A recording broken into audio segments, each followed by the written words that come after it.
If you write a book, which is virtually impossible, and then get a publisher, which is virtually impossible, you probably have a rejection rate of 99%. So then if you do manage to publish the book with a reasonable publisher, which you won't because it's impossible, then you get 8% royalties. That's it. So 92% of your labor goes to the sales, marketing, and distribution end of things. And so it's very, very difficult to generate capital as an entrepreneur. And there's innumerable impediments. One of the things that people do, and this is something for those of you who might be entrepreneurially minded, here's another thing that you have to understand, is that you can't really create a product and then launch it. Because first of all, you don't know how to do that. You might know how to create the product, but you do not know how to market or sell it. You don't know how to advertise it. You don't know how to communicate about it. You don't know how to ship it. Like, there's all sorts of things you just don't know. But worse is you don't know if people will use it. And so what companies do that roll out new products on a relatively continual basis do is they don't develop the product and then go sell it. They continually communicate with their customers about what product the customer is willing to buy next, and then they develop that. And so you have to have your market identified, and then you have to be in continual communication with the market while you develop the product. It's not, I build a better mousetrap and the world comes, marching to my door. That isn't how it works. Is that you got to find out if someone wants to buy your stupid thing. And then the next thing is that even if you have a great thing, you're going to go talk to people and they have 50 great things that they might buy. And they're all great, but they're not going to buy all 50. They might buy one, maybe, and maybe they'll buy it this week, but probably they'll buy it in 6 months. And they're not going to buy any of them, no matter how great, unless they're on fire and you're selling water. Because they're so busy already, right? They're so overwhelmed and preoccupied by their jobs that if you come in and you say, well, here, this is going to increase your efficiency by 20%, and here's the 3 weeks you'd have to spend doing that, and then the payoff would come in the next years, they'll say, yeah, well, I'll do that as soon as I have time. And as soon as I have time is never. So if they're on fire and you have water, you can sell it to them. But that's all, because otherwise it's a no-go. So those are all things that are worthwhile knowing, because they're very hard to learn.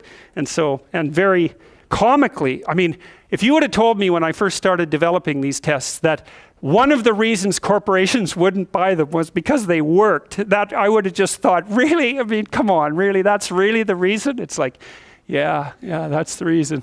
God. So very, very, very problematic. And then they already have their processes in place and they're entrenched.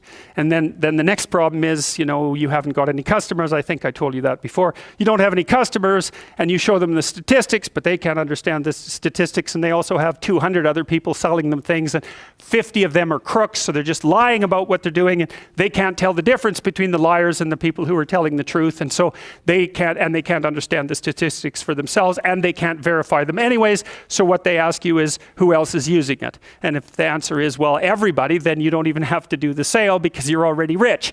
And if the answer is nobody, then they're going to say, well, why is nobody using this? You say, well, it's the hottest thing that's come along. And they think, well, I'm not going to be the sucker who gets painted, red and fired because this failed. That they do not think this might make me succeed. People do not care about whether or not they succeed. They care about whether or not they fail.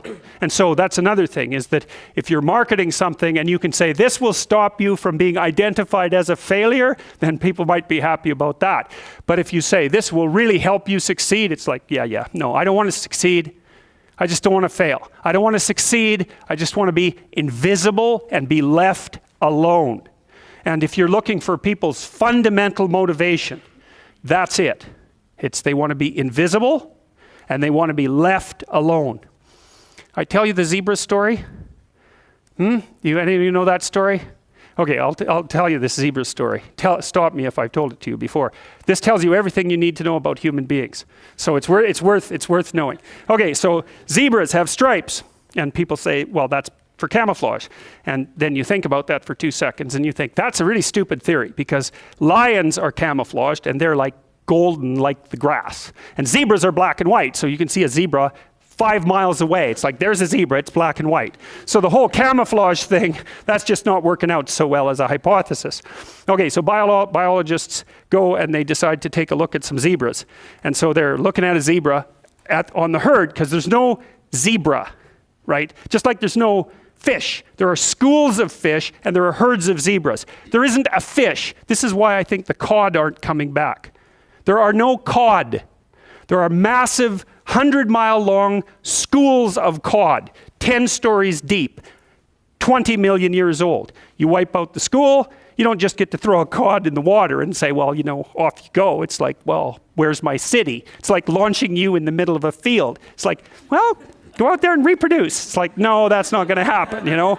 So without the school, there's no cod, and you can't just introduce a whole school of cod because you don't have a whole school of cod. So, you know, maybe the cod are never coming back. And zebras are the same thing. There's not a zebra. There's zebras.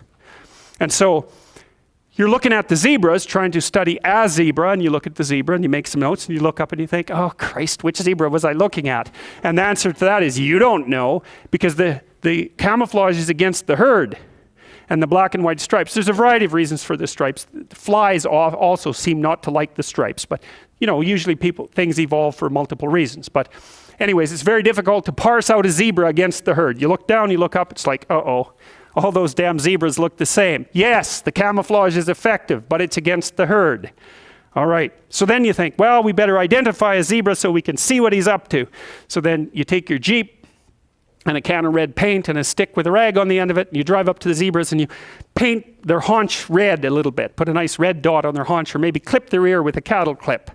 And then you stand back and you think, hey, I'm pretty smart, now I'm going to watch that zebra. So what do you think happens to the zebra? The lions kill it. Right. Because lions, they're smart, right? Hunting animals are smart. But they have to identify a zebra before they can organize their hunt. They can't just hunt the whole herd. They have to pick out a zebra. And so maybe it's like a zebra that's got a sore hip or something. And so you think, well, nature's kind. It just takes the weak. No, zebra or lions like really healthy, delicious zebras. But they look like all the other healthy, delicious zebras, so they can't get a bead on them.